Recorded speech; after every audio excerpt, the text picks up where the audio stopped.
चुनावी मंच हो या एक्टर का पंच, फटाक 30 सेकंड में खबर डाउनलोड कीजिए तक ऐप। नमस्कार मित्रों, बहुत सनसनीखेज तो नहीं है, लेकिन बहुत अरसा आप लोगों से मिले हुए हो गया था। इससे पहले आप अलग रूप में मिले थे, लेकिन 23 तारीख को प्रदेश का बजट पेश होगा। उससे पहले कुछ बातें ऐसी थी जो आप लोगों से साझा करनी थी, क्योंकि ये तय बात है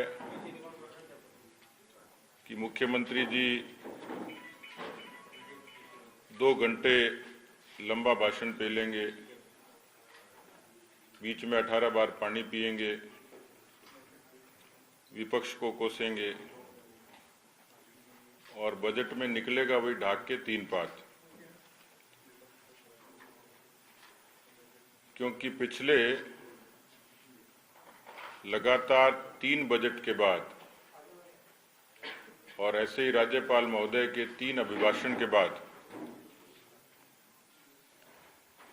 हालांकि इस बार परिस्थिति ऐसी बनी जिसमें माननीय राज्यपाल महोदय के अभिभाषण पर हम लोग चर्चा नहीं कर पाए, और जैसी कांग्रेस की और मुख्यमंत्री जी की फितरत है कि इस बजट को भी लोक लुभावन और बनावटी नारों से प्रस्तुत करने की कोशिश करेंगे। जब 1 बरस होता है सरकार को आने के बाद, तो ये कहा जाता है कि सरकार अभी हनीमून पीरियड में है और इसलिए उनके सारे गुनाह माफ हो जाते हैं। दूसरा बजट पेश हुआ, तीसरा हुआ। बीच के बजट में जो विशेष बातें उन्होंने कही थी, उन बातों को मैं आपसे साझा करूंगा। हालांकि दावा ये किया जाता है कि जन घोषणा पत्र और बजट, उनके 70% वादे सरकार ने पूरे किए और ऐसे अलग अलग जगह होर्डिंग्स लगे हुए मुख्यमंत्री जी के मुस्कुराते हुए। ये माना जाता है कि 70 पूरे हो गए, 30 बचे, लेकिन ऐसे बहुत सारे साक्ष्य हैं जो आप लोग ये अपनी कलम से लिखते हैं। 2020-21 में जो बीच का बजट होता वो पेश किया, उसमें 7 संकल्प मुख्यमंत्री जी ने पढ़े थे। पहला संकल्प था निरोगी राजस्थान का। राजस्थान कितना निरोगी है ये आपके सामने है, लेकिन बड़े जोर शोर से ये वायदा किया था कि हम लोग जनता क्लिनिक खोलेंगे। ऐसे 172 जनता क्लिनिक की घोषणा हुई थी। पिछले बजट से ऐन पहले जयपुर के किसी कोने में कुछ जगह चिकित्सा मंत्री जी ने फीते जरूर काटे थे, पर उसकी अभी फिजिकल स्टेटस अभी किसी को ही नहीं पता है। तो जो पहला झूठ पकड़ा जाता है निरोगी राजस्थान के नाम से। दूसरा, राजस्थान में इससे पहले की सरकार में भामाशाह स्वास्थ्य बीमा योजना था और भारत की सरकार ने, मोदी जी की सरकार ने देश के 50 करोड़ लोगों के लिए आयुष्मान भारत की 5 लाख तक की बीमा योजना प्रारंभ की थी। देश के हर हिस्से में ये योजना लागू है और करोड़ों लोग इस योजना का लाभ ले रहे हैं। राजस्थान में महज इसलिए लागू नहीं की कि क्योंकि मोदी जी की सरकार ने शुरू की थी। 2 बरस तक पूरे कोरोना के कालखंड के दौरान भामाशाह ठप रही, नई कोई योजना नहीं थी, तो जितने नॉन कोरोना पेशेंट थे उनको तकलीफों का सामना करना पड़ा। तो उस 2 साल का कोई हिसाब किताब इस सरकार के पास नहीं है। फिर इन्होंने चिरंजीवी की घोषणा की। उधर से केंद्र की तरफ से आयुष्मान का पैसा मिलता है, इधर से चिरंजीवी में 850 का प्रीमियम लेते हैं, और वो चिरंजीवी योजना यदि किसी प्राइवेट अस्पताल में फिजिकल तरीके से पता करेंगे तो इसमें इतनी अनियमितताएं हैं कि ठीक से लाभ उसको राजस्थान की जनता को नहीं मिला। इसी तरीके से निशुल्क दवाइयां और जांच, सामान्य तौर पर अधिकांश बार बुखार की और दर्द की सामान्य टैबलेट भी स्टॉक से गायब मिलती है। तो जो निरोगी राजस्थान का संकल्प था वो मुख्यमंत्री जी का 3 वर्षों के बाद भी अधूरा ही दिखता है। दूसरा एक संकल्प था संपन्न किसान। अब किसान कितना संकल्प है ये अंदाज लगा सकते हैं कि अभी 3 दिन पहले भीलवाड़ा के किसान ने आत्महत्या की। उससे पहले दर्जनों किसानों की आत्महत्या की खबरें गंगानगर, हनुमानगढ़ और दूसरे जिलों से भी आई। और इसका बड़ा कारण है कर्जा माफी। इस किसान कर्जा माफी की घोषणा भी उन्हीं की पार्टी के राष्ट्रीय नेता ने की। उसके बाद उन्होंने जन घोषणा पत्र में इसका उल्लेख किया और पूरे प्रदेश भर में हजारों किसानों की जमीनें नीलाम हो रही हैं। नीलामी की प्रक्रिया में यह हो गई। 3 लाख से भी ज्यादा किसानों के 6,000 करोड़ का लोन अभी एनपीए है। 1,35,000 किसानों की जमीनें कुर्क हुई और 9,000 से अधिक किसानों की जमीनों की कार्रवाई चल रही है। अब जब कर्जा माफी की बात करते हैं तो लीपापोती जरूर करने की कोशिश करते हैं। ये बात सही है कि सहकारी बैंकों का कर्जा माफ हुआ होगा, लेकिन उसका जो मात्रा थी, परिमाण था, वो किसानों की जरूरत के मुताबिक बहुत कम था। इसलिए सबसे पहले जो इस संकल्प में दूसरा बड़ा संकल्प था किसानों की संपन्नता का, वहां पर सरकार पूरे तरीके से विफल हुई है। हमारी मांग रहेगी कि इस बजट में किसानों की कर्जा माफी का ऐलान सरकार करे ताकि राजस्थान के लगभग ऐसे 60 लाख किसान हैं जो कहीं न कहीं किसी न किसी बैंक के कर्जे से पीड़ित हैं और बहुत सारे किसानों को आत्महत्याएं करनी पड़ी, जमीनें उनकी नीलाम हो रही हैं। तो इसका कोई न कोई रोड मैप सरकार तय करे और उनको राहत इस बजट में निश्चित रूप से दे। किसानों को पूरी बिजली देने की बात कही थी,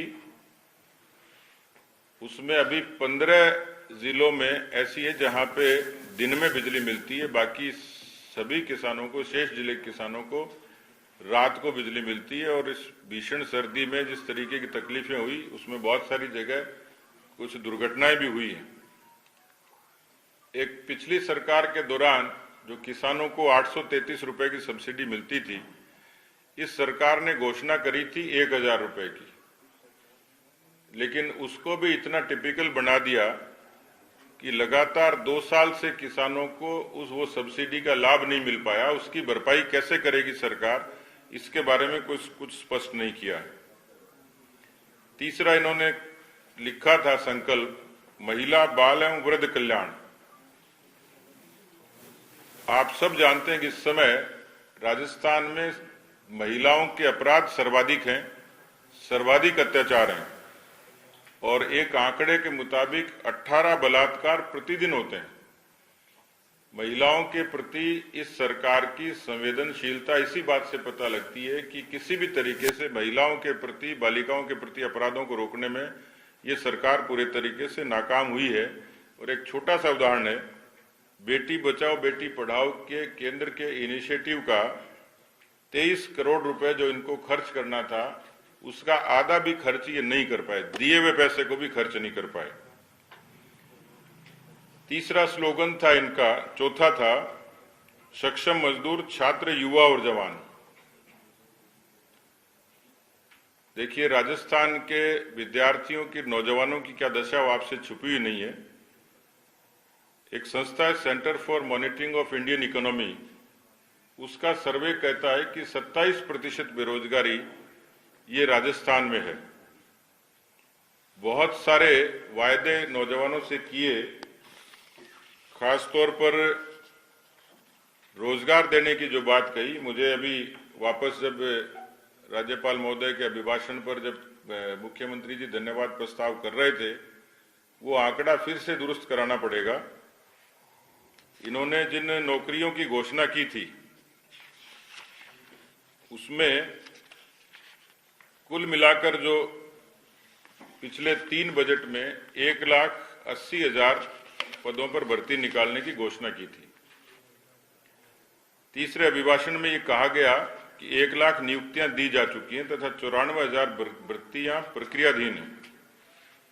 मुख्यमंत्री जी ने कहा, जवाब में बताया, अभिभाषण में कहा कि सरकार द्वारा कई विभागों में लगभग 54,000 भर्तियां निकाली गई, तो 1 लाख नौकरियां दी कैसे गई और 54,000 की प्रक्रियाधीन कर रहे हैं, जबकि कुछ भर्तियां जो पूर्ववर्ती सरकार की थी निकाली गई थी।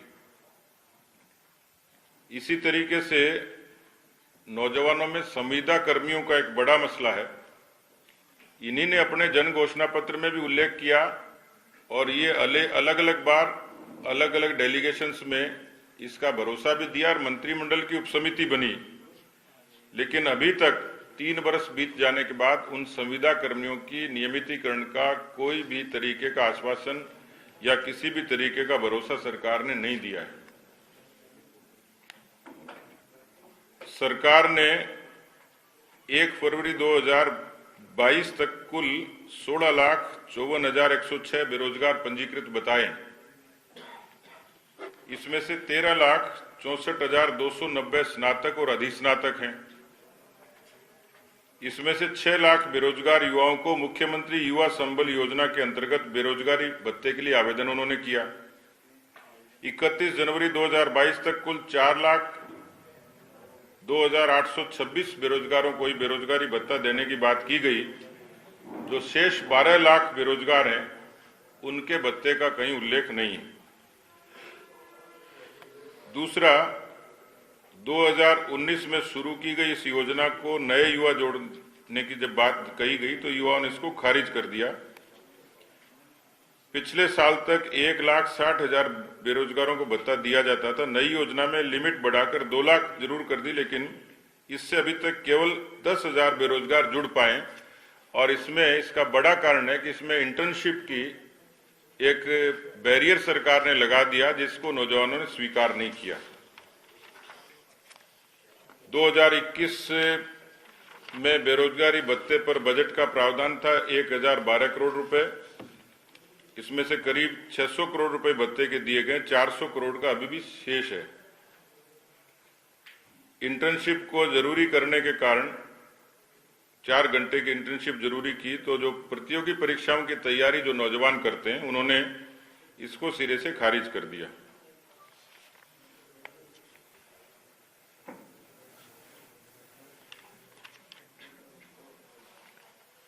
राजस्थान की जो खास तौर पर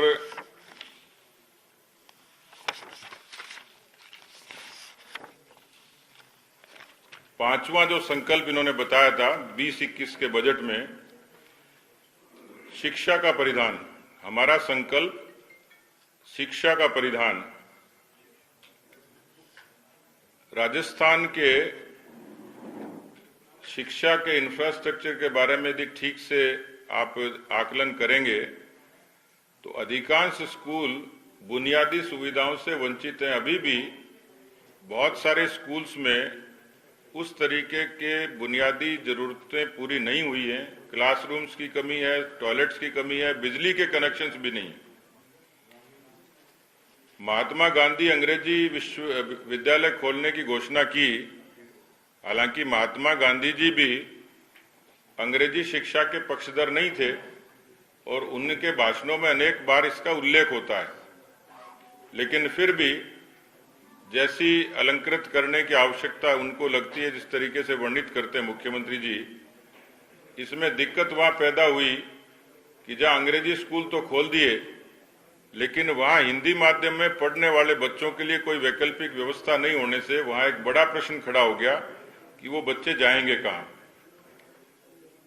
जो फैकल्टीज है उसके लिए बहुत लंबे अरसे से डिमांड चली आ रही थी अलग अलग स्कूलों में, वो नहीं खोली गई। और विशेष जन जो दिव्यांग है उनके लिए स्कूलों की घोषणा की थी, वो पूरी नहीं हुई। छठा संकल्प था पानी, बिजली और सड़क को लेकर। पानी को लेकर एक बड़ी महत्वाकांक्षी योजना जल जीवन मिशन, और उस मिशन पर आधे हिस्से में केंद्र और राज्य सरकार को काम करना था। भारत की सरकार ने अपने निश्चित निर्धारित समय पर अपना पैसा राजस्थान की सरकार को ट्रांसफर किया।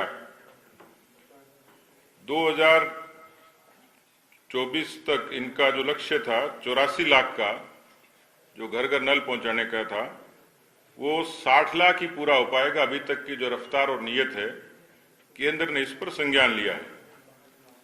बिजली के बारे में टैरिफ बढ़ाने के लिए इनकार किया था, लेकिन 2 बार सरचार्ज बढ़ाया। 24 घंटे डोमेस्टिक बिजली देने की बात की थी, लेकिन ये पूरे राजस्थान को पता है किस तरीके से रूबरू होना पड़ता है। 72 घंटे में ट्रांसफार्मर बदलने का वायदा किया था। 72 घंटे छोड़िए, 72 दिन में भी नहीं बदला जाता है।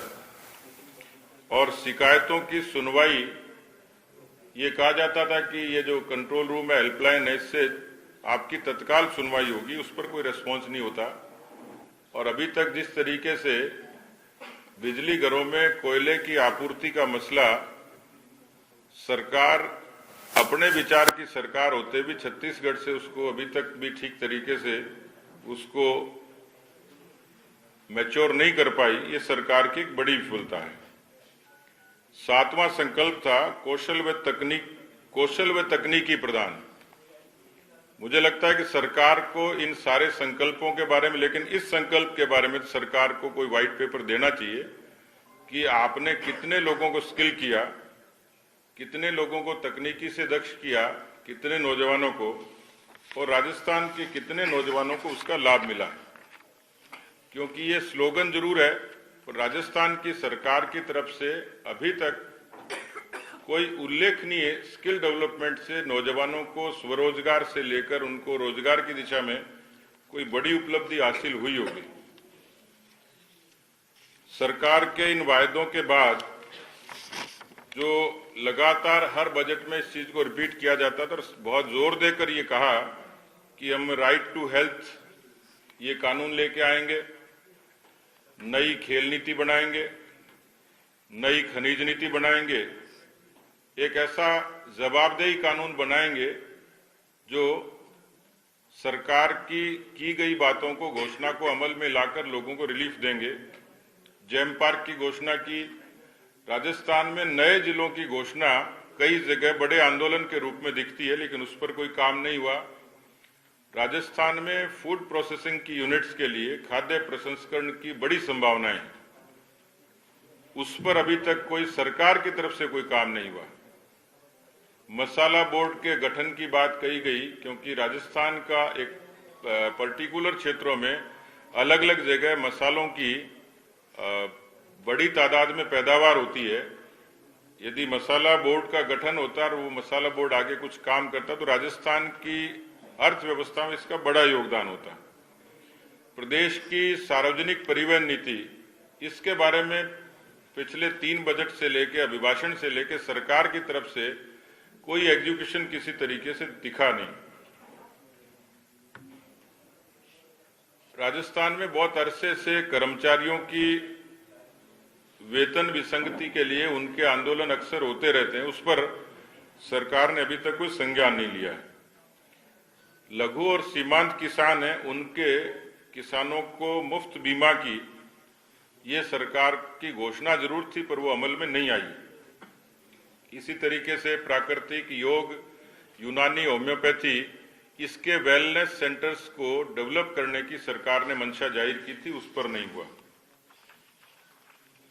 मोटे तौर पर यह कहा जा सकता है कि 4 ऐसे बड़े मसले हैं जिस पर सरकार को बजट में भी प्रभावी तरीके से उसके क्रियान्वयन की भी कोई रूपरेखा तय करनी चाहिए घोषणा से पहले।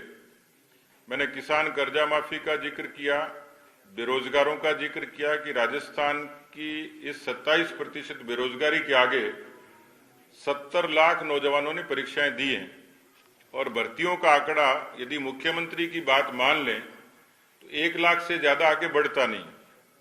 हालांकि ये आंकड़ा भी उनको मैं करेक्ट कराऊंगा।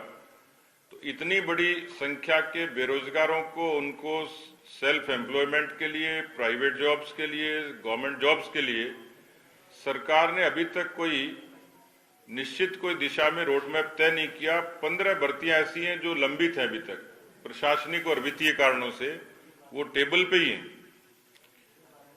तीसरा जो बड़ा मसला है मेरे लिहाज से, वो राजस्थान की अर्थव्यवस्था से सीधे सीधे जुड़ा है, उसका सीधा सीधा असर राजस्थान की अर्थव्यवस्था पे आता है, वो है प्रदेश की कानून व्यवस्था। पिछले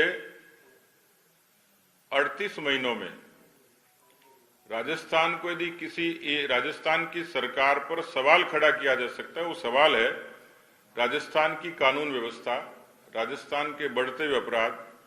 और 38 महीनों में 6,51,000 मुकदमे दर्ज हुए हैं। और मैंने उल्लेख किया कि जब इन्होंने अपने संकल्प दोहराए थे महिलाओं के कल्याण के, 1 वर्ष का आंकड़ा है पिछले 1 साल का, 21 से 22 के इस कालखंड का 6,337 दुष्कर्म के मामले, महिलाओं के उत्पीड़न के मामले दर्ज होते हैं। एक बड़ी संख्या में कई जिलों में दलितों, आदिवासियों पर अत्याचार और कई जगह मॉब लिंचिंग के मामले।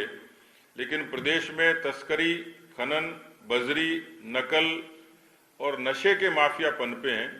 तो मुझे लगता है कि राजस्थान की सरकार को फोकस करने के लायक सबसे बड़ा कोई बिंदु है, कोई जरूरत है, तो प्रदेश की कानून व्यवस्था के लिए पुलिस को संसाधनों से युक्त करना, पुलिस की नफरी बढ़ाना, कुछ सहूलियतें देना, और जो साइबर क्राइम जो बढ़ा है खासतौर पर मेवात में, उसके लिए किसी न किसी एक्शन प्लान की आवश्यकता मुझे लगती है।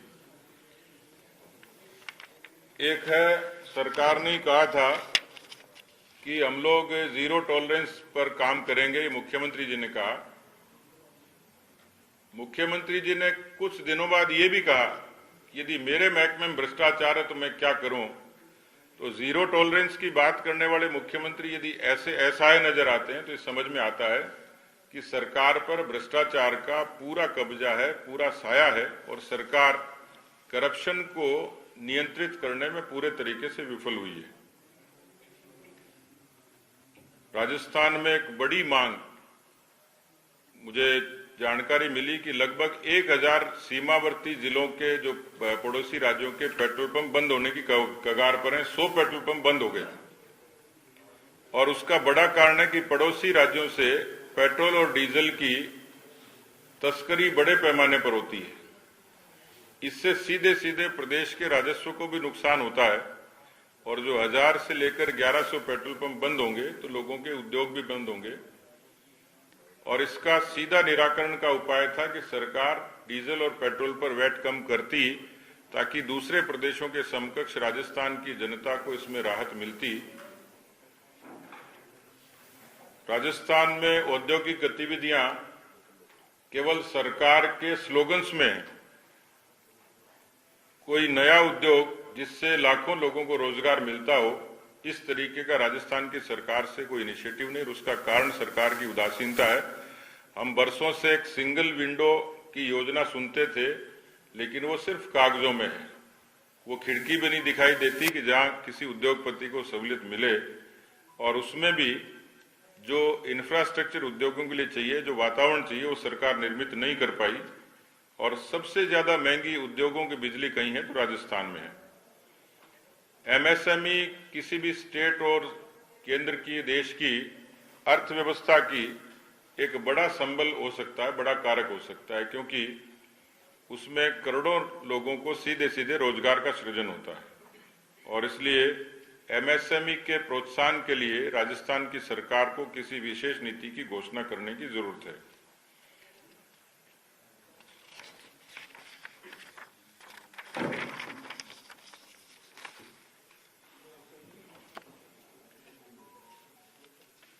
कुछ सेक्टर ऐसे हैं जिस पर सरकार को विशेष तौर पर काम करने की आवश्यकता है। राजस्थान में खेती और पशुपालन और डेयरी, इसमें बड़ा पोटेंशियल है। इसके लिए दूसरे प्रदेशों से सरकार सीखे। तो राजस्थान में जैसे दूध का उत्पादन गुजरात से भी ज्यादा है, लेकिन गुजरात की अमूल डेयरी की धमक पूरे देश में है। तो राजस्थान में डेयरी के लिए मजबूती के लिए और उसके लिए कोई न कोई एक्शन प्लान सरकार बना सकती है, बनाना चाहिए। दूसरा, राजस्थान का पर्यटन, ये राजस्थान की अर्थव्यवस्था की बड़ी ताकत है। दुनिया का हर तीसरा पर्यटक राजस्थान आता है। लेकिन हम देखते हैं कई छोटे छोटे स्टेट्स में, केरल से लेके और अभी कोरोना के कालखंड में मध्य प्रदेश की सरकार ने पर्यटन में अच्छा काम किया है। राजस्थान में पधारो हमारे देश से लेके जाने क्या दिख जाए तक के स्लोगन के बीच में पर्यटकों के आकर्षण के लिए जो चीजें होनी चाहिए थी, उनको जो एमिनिटीज और सहूलियतें चाहिए थी, उस पर सरकार ने कोई काम नहीं किया। और मुझे लगता है कि सरकार को पर्यटन को अब उद्योग का दर्जा देना चाहिए, उसके अनुकूल इसमें सहूलियतें विकसित करनी चाहिए। इसमें खासतौर पर कुछ प्रदेशों ने विलेज टूरिज्म को और अच्छे तरीके से प्रमोट किया और उनकी इकोनॉमी का टूरिज्म के जरिए एक अच्छा रास्ता उस विलेज टूरिज्म से बना है। स्टार्टअप्स को प्रमोट करने के लिए सरकार की कोई बहुत बड़ी मंशा नहीं है। और अंत में पिछले दिनों कोरोना के दौरान भी और कुछ ऐसे घटनाएं हुई जिसमें पत्रकारों पर प्रत्यक्ष तौर पर हमले भी हुए, उनको सुरक्षा का भी संकट खड़ा हुआ और उनकी सहूलियत के लिए भी। तो मैं चाहूंगा कि सरकार ने जन घोषणा पत्र में पत्रकारों की सुरक्षा के लिए कानून बनाने, हाउसिंग बोर्ड विकास प्राधिकरण की योजना में पत्रकारों के लिए आवास हेतु आरक्षण व पूर्व लंबित आवास योजनाओं में समाधान का भरोसा दिया था, लेकिन 3 वर्षों में इस पर भी कोई बड़ा काम नहीं हुआ है। तो मेरी सरकार से मांग रही कि इस पर भी महाराष्ट्र की तर्ज पर पत्रकारों की सुरक्षा का कानून सरकार लेकर आए। धन्यवाद। अध्यक्ष जी, आपने सरकार की नाकामयाब गिना है, विपक्ष होने के नाते ये आपका कर्तव्य बनता है, लेकिन कहीं न कहीं ऐसा भी सवाल उठता है विपक्ष अपना कर्तव्य पूरी तरह से निभाने में समर्थ नहीं है। एक भी मुद्दे पे सरकार को बैठ पे नहीं ला पाया। इस स्पष्ट होता है कि विपक्ष अपनी भूमिका नहीं निभा पाया। अब के मैं मेरे आगे आपको ही रखूंगा। मेरा आगे सवाल था, मुख्यमंत्री खुद भी कह रहे हैं कि 3 साल हो गए हैं हमारी सरकार बने, एंटी इनकम्बेंसी दिख रही नहीं है और बीजेपी जो है वो विपक्ष की भूमिका में फैल रही है। और अब दिल्ली से इनको कहा जा रहा है कि आप जो है जैसे तैसे कुछ भी करो, आंदोलन करो। तो उस पे इसी सवाल पे आगे मैंने जोड़ा है। इसका तो सीधा सवाल का जवाब यही कि सरकार को यदि ऐसा लगता है तो सीबीआई की जांच, रीट की सीबीआई जांच दे देनी चाहिए। तो उससे सरकार को पता लग जाएगा कि विपक्ष क्या होता है और पारदर्शिता क्या होती है और विपक्ष की भूमिका क्या होती है। अध्यक्ष जी, ये जो ईडी और इनकम टैक्स है, जब सीधे सीधे सामने ये बात आ रही है कि काले धन का उपयोग हुआ है इसके अंदर, ठीक है कि नहीं? तो ये तो दोनों केंद्र सरकार के हाथ में है, इनके लिए किसी प्रकार की कोई रोक नहीं है। किरोड़ीलाल जी मीणा खुद वहां धरना दे के आ चुके हैं, तो ईडी अधिकारी इस मामले में क्यों शांति बरते हुए हैं? अच्छा सुझाव आपका, इसको आगे भेजेंगे, इस पर काम करेंगे। अध्यक्ष जी, 23 तारीख को बजट पेश होगा तो बीजेपी का क्या रुख रहेगा? उस दिन भी हंगामा, विरोध प्रदर्शन और मांग जारी रहेगी हमारी? 23 को सुबह 10 बजे विधायक दल की बैठक होगी और विधायक दल के लिए नेता प्रतिपक्ष जो हमें आदेश देंगे उसकी पालना हम लोग करेंगे, लेकिन विधायकों से चर्चा होने के बाद ही सदन में पार्टी की भूमिका क्या रहेगी उस पर चर्चा करके हम लोग आगे बढ़ेंगे। अध्यक्ष जी, आपने कहा कि कई ऐसी मांगे थी, कई ऐसी सौगातें थी जो सरकार ने बजट में घोषणा की, लेकिन आपने वो पॉइंट गिना दिए जो नाकाम रही। सबसे खास बात यह है कि राजस्थान में बिजली का संकट अभी भी बना रहता है, जबकि सौर ऊर्जा में कर्नाटक को पछाड़कर नंबर 1 में आ गया है। ऐसी स्थिति से निजात पाने के लिए आपकी कुछ मांगी रहेगी, कम से कम बजट को उसमें रखा जाए, उसको फॉलो किया जाए, क्योंकि फिर एक बार कोयले का संकट हो रहा है, कोयले की तरफ कुछ काम ही नहीं हो पा रहा है। देखिए, राजस्थान में सोलर में सर्वाधिक पोटेंशियल है और इस लिहाज से काम भी हुआ है, मैं उससे इनकार नहीं करता, लेकिन सरकार बहुत अरसे से कहती रही है कि हम बिजली में आत्मनिर्भर बनेंगे, आज से नहीं बहुत अरसे से। तो मुझे लगता है कि बिजली के लिए जो सरकार वायदा करती है कि 24 घंटे देंगे और बिना किसी बाधा के देंगे, सस्ती देंगे, टैरिफ नहीं बढ़ाएंगे, तो बिजली पर सरकार को फोकस करके, ताकि क्योंकि योजनाएं जब बनती हैं तो भविष्य के आधार पर बनती हैं और इसलिए बिजली का सोर्स क्या हो, सोलर भी हो सकता है, दूसरा जरिया भी हो सकता है, लेकिन सोलर में पोटेंशियल ज्यादा है, इसलिए इसके बारे में कोई न कोई डेडिकेटेड प्लान राजस्थान की सरकार को बिजली में आत्मनिर्भरता के लिए बनाना चाहिए।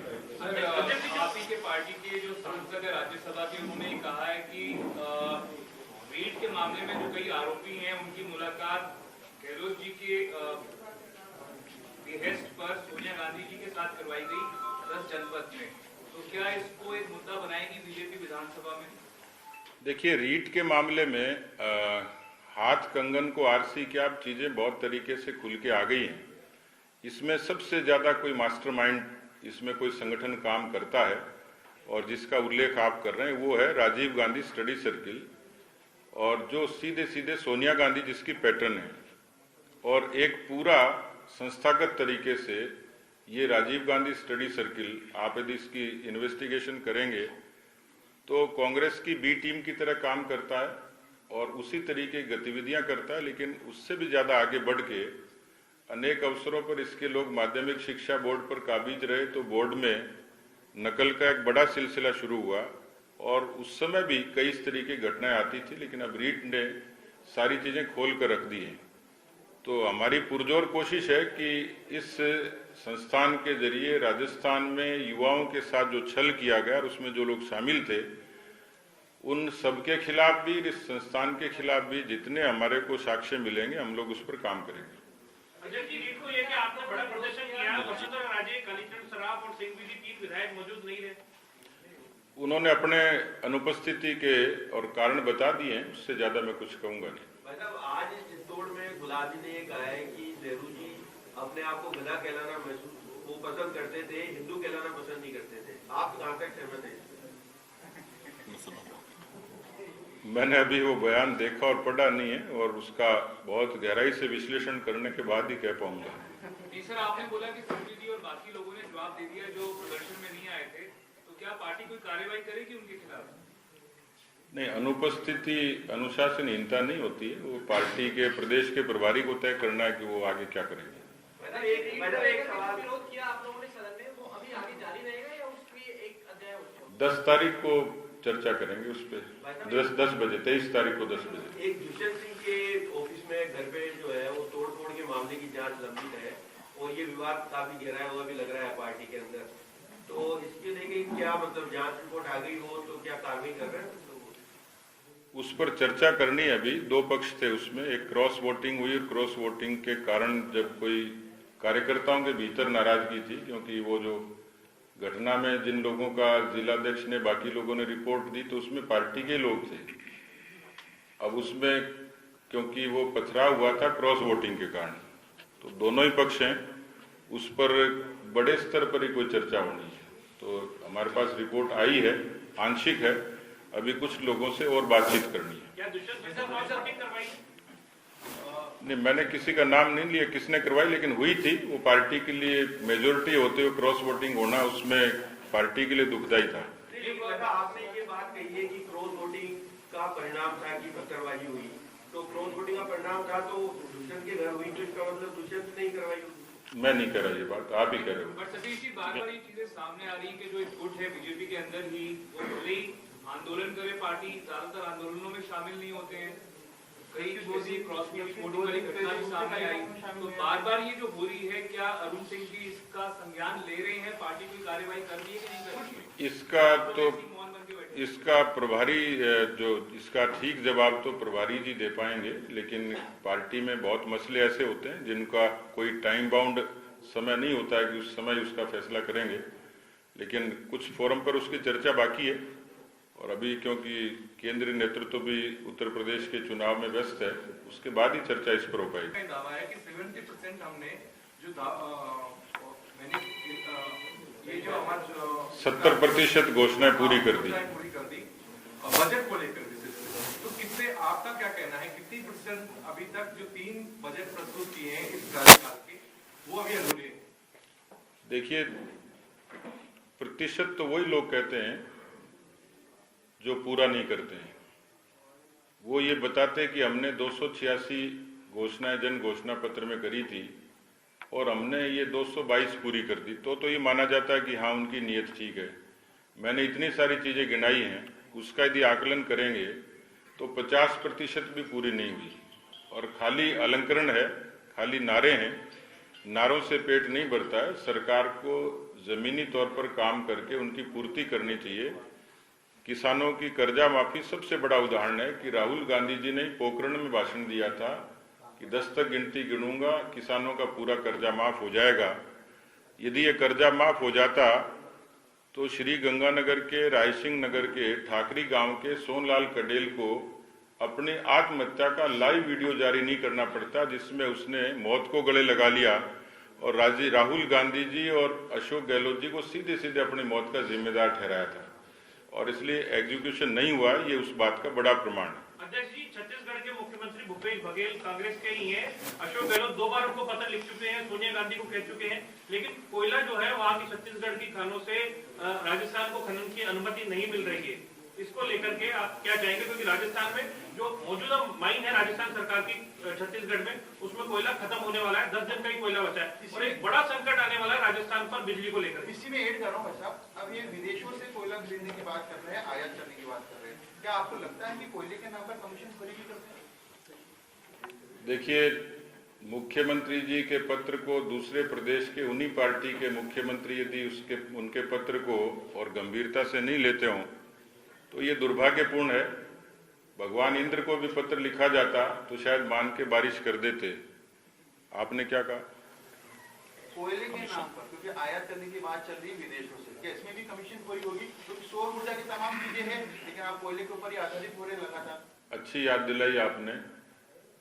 एक गांव में किसी भोले आदमी को कहा भाई आग मत लगा देना, तो उसने कहा भाई साहब अच्छी याद दिलाई, अब तो लगाऊंगा ही। तो आपकी बात से हो सकता है कांग्रेस प्रेरित हो जाए करप्शन के लिए। धन्यवाद। पिछली बार भी 33 पैसे पर यूनिट लगाया था। तो महंगा कोयला खरीदेंगे या महंगी बिजली खरीदेंगे प्राइवेट कंपनियों से, आम जनता के ऊपर भार पड़ेगा। 1.5 करोड़ कस्टमर है बिजली। ये महंगा खरीदे या सस्ता खरीदे, लेकिन सरकार इस बात से बच नहीं सकती जिम्मेवारी से कि इन्होंने कहा था कि हम 24 घंटे बिजली देंगे, हम शिकायतों का निवारण करेंगे 24 घंटे के भीतर, और हम लोग टैरिफ नहीं बढ़ाएंगे। तो ये सरकार को तय करना है कि उसको राजस्थान की जनता से जो वायदा किया उसको कैसे पूरा करें। घोषणाएं पूरी नहीं कर पाई, लेकिन मुख्यमंत्री कह रहे हैं कि मांग सको जो मांग लो, मौका है इस बार। आपने मांगा भी है। मुझे लग रहा है कि ये नाथी बाई के बाड़े जैसा सवाल है कि यहाँ सारी उदारता है, लूट सके तो लूट, लेकिन मुझे लगता है कि ऐसा व्यक्ति तभी कहता है जब उनको ये लगता हो कि दोबारा भविष्य में आएंगे नहीं। मैं मांग ही रहा हूँ, राजस्थान के 60 लाख किसानों के लिए 1,20,000 करोड़ रुपए मांग रहे हैं कि उनके सबके कर्जे माफ करा देंगे, तो मान लेंगे कि सरकार अपने ईमान पे। एक सवाल है, आरएस मेंस को लेकर के, पोस्टपोन कराने को लेकर के विद्यार्थी जो है यूनिवर्सिटी गेट पर बैठे हुए हैं। दूसरी तरफ सीएम के सलाहकार संयम लोढ़ा ने सीएम को पत्र लिखा है, कहा है कि 70% का सिलेबस चेंज हो गया, परीक्षार्थियों को 3 महीने का टाइम भी मिलना चाहिए और बुक और सिलेबस बाजार में है भी नहीं। देखिए, ये बात सही है, सिलेबस बदला गया और परीक्षार्थियों को तैयारी का उतना माकूल समय मिला नहीं, और इसलिए सरकार को हमारे जनप्रतिनिधि भी उनके साथ गए हैं। उनकी मांगों पर सहानुभूति से विचार करना चाहिए और उनको राहत देनी चाहिए। अध्यक्ष जी, आखिरी सवाल, नेताओं को पॉलिटिकल अपॉइंटमेंट दिए गए हैं, क्या कहेंगे आप? बड़े बड़े नेताओं एडजस्ट किया गया, तब तो गुटबाजी खत्म हो जाएगी कांग्रेस पार्टी में, सब एडजस्ट हो रहे हैं, चुनाव जीतने की तैयारी करी सरकार ने। गुटबाजी तो पता नहीं होगी कि नहीं होगी, लेकिन कांग्रेस जरूर खत्म हो जाएगी। पॉलिटिकल अपॉइंटमेंट में क्या कहेंगे? बड़े बड़े नेताओं एडजस्ट किया है। पॉलिटिकल अपॉइंटमेंट 3 साल हो गए और बहुत सारे लोग मुंह धोके बैठे थे, कईयों की शादियां रुक गई। कांग्रेस इस बात के लिए हमेशा पाप की भागी रहेगी कि उनको टाइम पर दे देते तो कई कुंवारों की शादियां हो जाती।